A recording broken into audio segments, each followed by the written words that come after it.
Hi, James' wife. Crazy. Your father, Walter, I'm afraid he's passed away. He died yesterday. I am a very respected police officer on the reservation, and numerous times. And I've done many audiobooks with him. Oh, what the fuck? You guys got the wrong house, man. Oh, shit. Detective Johnny Halle, your father Walter sent you a package. Walter's dead, man. Fuck, I can't go when you're watching me. Whoa! Sword fight. You know what this is? Badly drawn horse. It's a dragon, asshole! It's a dragon's asshole? You know what these tattoos mean? Yakuza. That's right. You don't want to fuck with us. Walter, a private detective, senses that someone is following him as he walks through the street. He quickens his pace, looking over his shoulder, then quietly slips a small package into a nearby mailbox before moving on. Seconds later, as he steps into the road, a van suddenly speeds toward him and slams into his body. Walter is thrown onto the pavement, bleeding and barely conscious, while the van drives off without stopping. In Hawaii, Navy Commander James Hale is training his SEAL team in a pool. He stays underwater longer than any of them, and when he finally surfaces, he scolds his men for failing to keep up. His session is cut short when a soldier approaches him with an urgent call from the police. Not long after, James is standing in a morgue, staring down at Walter's body. The officers explain that his father died in a hit and run, but James shows no visible reaction. Today, we're recapping the 2026 action comedy movie, The Wrecking Crew. Consider supporting this channel before we jump into the best part. Later, James returns to his beautiful beachside home and begins preparing dinner for his family. When his wife Layla asks about his day, he casually mentions the training exercise and then calmly adds that Walter has died. Layla is stunned and immediately says that James should inform his brother. James reminds her that they have not spoken in years and insists his brother would never answer his calls. In Oklahoma, James's estranged half-brother Johnny returns home to find his girlfriend Valentina packing her bags and preparing to leave him. It is her birthday, and Johnny has completely forgotten. Known for never taking anything seriously, he apologizes and promises to change. Valentina briefly softens, kisses him, then slaps him anyway before walking out the door. Left alone, the horny Johnny spends the next few hours drinking himself into a miserable haze. While drunk and depressed, he receives a call from Layla, who informs him that Walter is dead and that the funeral is the next day. Johnny shows no interest in attending and casually talks about his police work as he heads to the bathroom. Without warning, two men appear behind him and press a knife to his neck. When Johnny turns in shock, he accidentally urinates on their shoes. The men demand a package that Walter supposedly sent him, but Johnny insists he has no idea what they are talking about and claims he has not seen Walter since childhood. To make their threat clear, the men reveal Yakuza tattoos and warn him that he will be killed if the package is not handed over. Johnny pretends to beg for his life, then suddenly attacks them.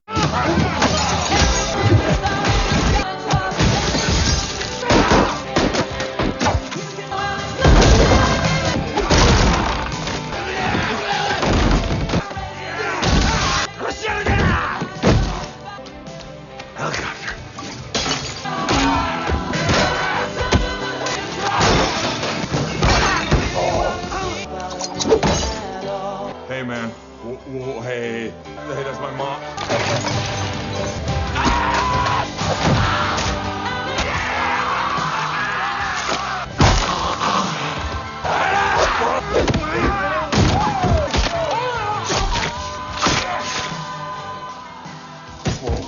When the chaos finally ends, Johnny picks up a photograph of his mother with his younger self. Behind the picture is an image of Walter, and Johnny bitterly insults him as he stands alone in the wreckage. The next day, at Walter's funeral in Hawaii, James immediately notices the presence of both Yakuza members and the local syndicate gang among the mourners. He is then surprised to see Johnny arrive. The two brothers lock eyes and instantly begin trading insults, their argument growing loud enough that the priest is forced to interrupt and scold them for their behavior. After the brief ceremony, Walter's ashes are carried out and sent away on a boat, disappearing into the ocean. Later, Johnny learns that James is now living in their childhood home. As the family gathers, the painful history between them resurfaces. It becomes clear that Walter cheated on James's mother and had Johnny with another woman. Even so, James's mother still welcomed Johnny into the house, but James never accepted him because the affair destroyed his family. During lunch, the family is joined by Governor Peter Mayhew, a longtime family friend, and Johnny's cousin Nanny, who works for him.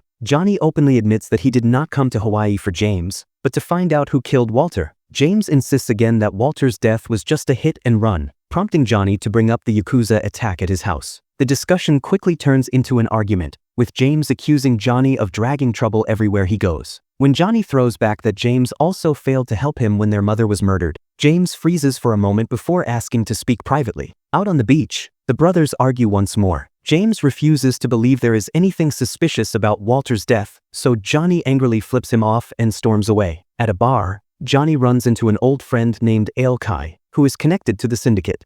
Kai tells him that his boss, Mr. K, wants to see him, but Johnny refuses. Moments later, he starts feeling dizzy and collapses, realizing too late that Kai slipped a sedative into his drink. Johnny wakes up in a room with Mr. K, who reminds him that Johnny has hurt many of his men in the past. Johnny says he did it because the syndicate killed his mother. Mr. K orders Johnny to leave Hawaii, but when Johnny refuses, Mr. K throws him onto a table and carves his initial into Johnny's neck. He gives him 7 days to leave the island or be killed. Meanwhile, James visits Detective Rennert and asks to see Walter's case file. Rennert allows him to look but makes it clear that there is nothing useful. The accident occurred in an area where no one cooperates with police, and the only nearby camera was broken. As far as the department is concerned, it was a simple hit and run, and the case is closed. James collects Walter's belongings from the station, finding a knife and a wallet that contains a small ticket with a strange list of words written on it. At the same time, Johnny breaks into Walter's apartment. He searches through the desk, finds a gun, and decides to keep it. When he hears someone else enter the apartment, he hides in another room. The intruder begins searching Walter's papers, and when Johnny tries to ambush him, the man throws a plate at him and runs. Suck my bottle, you fucker! Fuck you, fat Jackie Chan!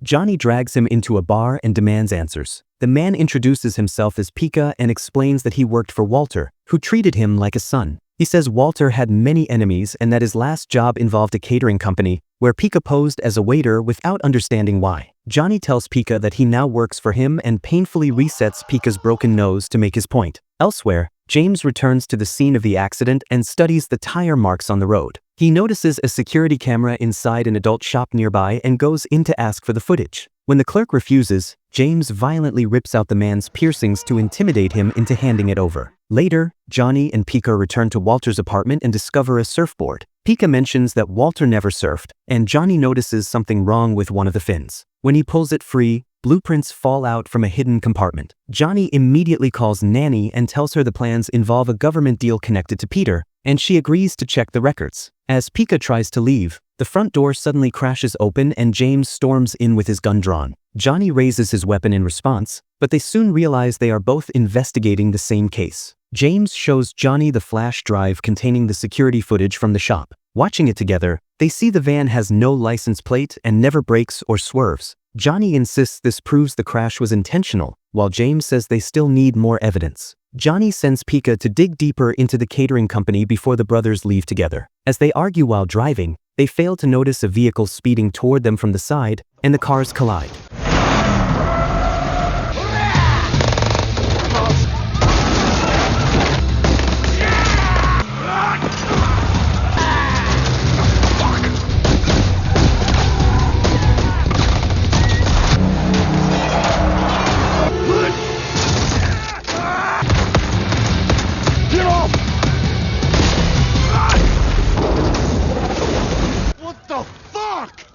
You blew up my car.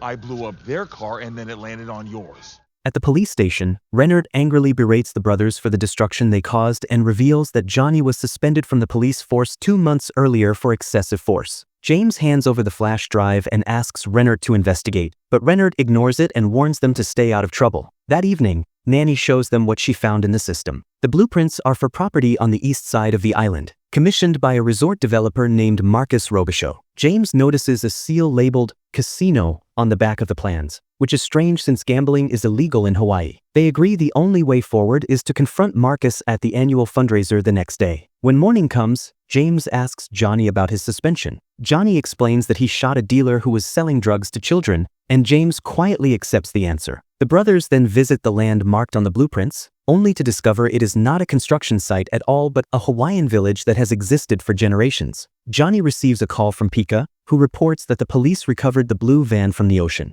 Rushing to the scene, the brothers learn that the body of a government accountant was also found inside. Although the van has no plates, Renard has a list of all registered blue vans on the island. When the brothers try to keep the list, Renard takes it back and orders them to stay away from the case. After he leaves, Johnny asks Pika to investigate the only Japanese name on the list, Hayashi Imports. A few hours later, Pika is working undercover as a waiter at the fundraiser and manages to secure extra uniforms for the brothers so they can sneak inside without drawing attention. He also reports that Hayashi Imports is confirmed to be a Yakuza front. To avoid suspicion, the group splits up. James ends up serving food to Nakamura, a high-ranking Yakuza leader, who casually sprinkles drugs onto his own plate. James quietly steals Nakamura's credit card from the plate and notices it belongs to Hayashi Imports. Pretending he found it on the floor, James returns the card and casually asks whether Hayashi Imports recently lost a blue van. Nakamura responds with a veiled threat before walking away. Elsewhere at the event, Johnny flirts with a woman named Monica, who recognizes his last name and asks about Walter. After hearing about the incident, Monica reveals she is Marcus Robichaux's wife and that she wants a divorce. She explains that she hired Walter to dig up leverage on her husband because without it, she does not feel safe. Since she does not want to talk in public, she asks Johnny to visit her penthouse the following day. Soon after, armed guards surround the brothers and escort them to Marcus. Marcus claims that he hired Walter and paid him well for his discretion, and he appears genuinely surprised to hear that Walter is dead. Johnny openly accuses him of murder, but Marcus angrily denies it and says he hired Walter only to investigate whether Monica was cheating on him. According to Marcus, she was not. While Johnny casually toys with a grenade he finds on Marcus's desk, James notices a napkin containing 2 severed fingers. Marcus quickly hides it and orders the brothers off his property. Once they are gone, Marcus stares at a photo of Monica, clearly unsettled. The next day, Johnny goes to Monica's penthouse but finds police cars, ambulances, and a gathering crowd. Monica's body is lying on top of a car below her balcony, and authorities claim she fell to her death. Furious, Johnny storms back to Marcus's mansion and attacks every guard who tries to stop him. He manages to take down several men before being overwhelmed and tossed. Oh, it's Fat John Cena. Marcus confronts him, and Johnny accuses him of killing Monica, but Marcus denies it again and orders his men to call the police. While Johnny sits in jail, Governor Peter Mayhew visits him. Peter explains that he convinced Marcus to drop the charges and urges Johnny to let the police handle the investigation. He claims that Walter always had a dark side and warns that he sees the same darkness in both brothers. Peter encourages Johnny to find support in James instead of following Walter's path. When Johnny is released, James is waiting outside and immediately scolds him for causing trouble, saying violence will not bring their mother back. This pushes Johnny over the edge. He headbutts James, and the two launch into a brutal fight, smashing into police cars and breaking windows before tumbling into the mud. James eventually gains the upper hand, beating Johnny down until the fight ends. Lying there, Johnny bitterly asks what kind of brother abandons him when he needed help most, referring to the time James sent him away. James finally admits he did it to protect Johnny, knowing the syndicate would either kill him or land him in prison.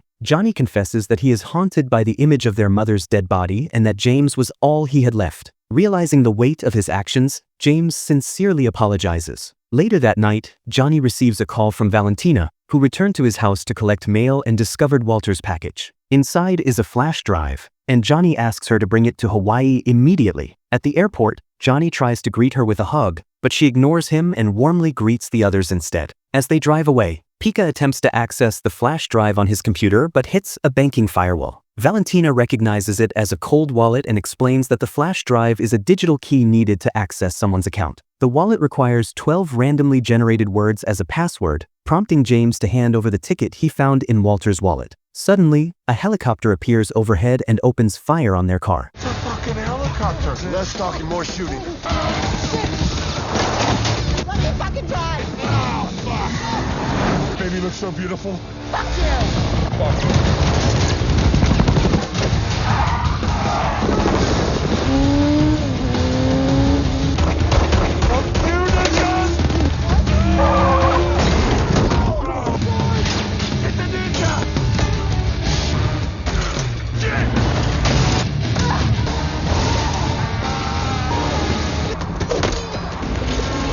Holy shit, he's erasing his head.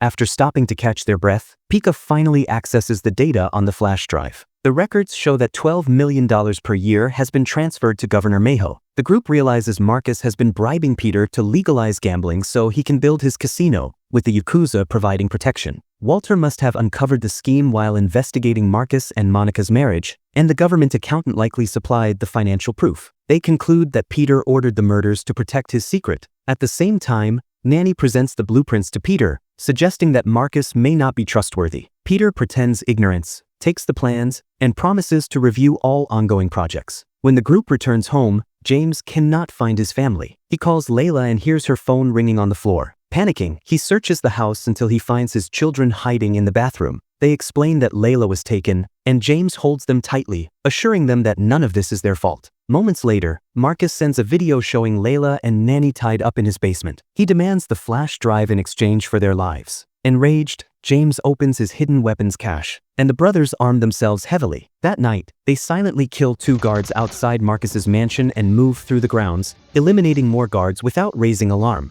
A window suddenly shatters in Marcus's car, and nearby guards find a note telling them to smile before Johnny shoots them one by one. James provides sniper support and nearly kills another guard inside, but the bulletproof glass saves him until the noise causes the man to open the window, allowing James to shoot him instantly. Inside the mansion, the power suddenly goes out. Marcus sends one of his basement guards to investigate, and the man discovers all the cables have been cut. Reporting back over the radio, he turns around and sees the bodies of his co-workers floating in the pool. Johnny emerges behind him and stabs him in the neck, then uses the radio to warn Marcus that they are coming. Marcus releases Nakamura and his men, leading to a vicious fight in the corridors. One mobster tries to flee, and James tackles him and repeatedly smashes his head with a hammer until Johnny steps in to stop him. The brothers then reach the basement and free Layla and Nanny. As they escape, Johnny turns back, determined to settle things with Marcus. Layla convinces James to stay with him, assuring them she will be safe. Once the women are gone, James returns to the basement and faces Nakamura. A gunfight erupts until James runs out of bullets. Nakamura draws a sword, forcing James into hand-to-hand combat. James counters by grabbing a mace, scraping it across Nakamura's face before breaking his arm. He takes the sword and stabs Nakamura, finishing him by driving the blade into his face. Meanwhile, Johnny finds Marcus trying to flee on his boat. Johnny tackles him and disarms him, and the two engage in a brutal hand-to-hand fight, hurling anything they can reach. Marcus stabs Johnny's shoulder with a hook and drags him across the ground before reclaiming his gun. As Marcus monologues, Johnny secretly activates the grenade he stole earlier. Marcus shoots Johnny, sending him into the water just as the grenade detonates, killing Marcus in the blast. James arrives at the pier and immediately dives in after Johnny, pulling him back to the surface using his SEAL training. Together, they watch the burning wreckage where Marcus died. By morning, Detective Rennert arrests Governor Mayho in public. Later, the family gathers peacefully on the beach, setting up photos of those they have lost. Johnny apologizes to his mother for avoiding home for so long and promises to do better with Valentina. Mr. K then approaches and admits he never wanted Johnny to leave the island. He reveals that he manipulated events to push Johnny into eliminating the Yakuza, leaving the syndicate as the only gang left. As payment, he gives Johnny a slip of paper with the name of his mother's killer. Johnny shows it to James, who offers his full support but also reminds him that Walter sent the flash drive to bring him back to family. Johnny burns the paper, choosing to let go of his anger, and rejoins his family to begin a new life. Well, that's the end of this recap. How did you like this film? Let me know in the comments below.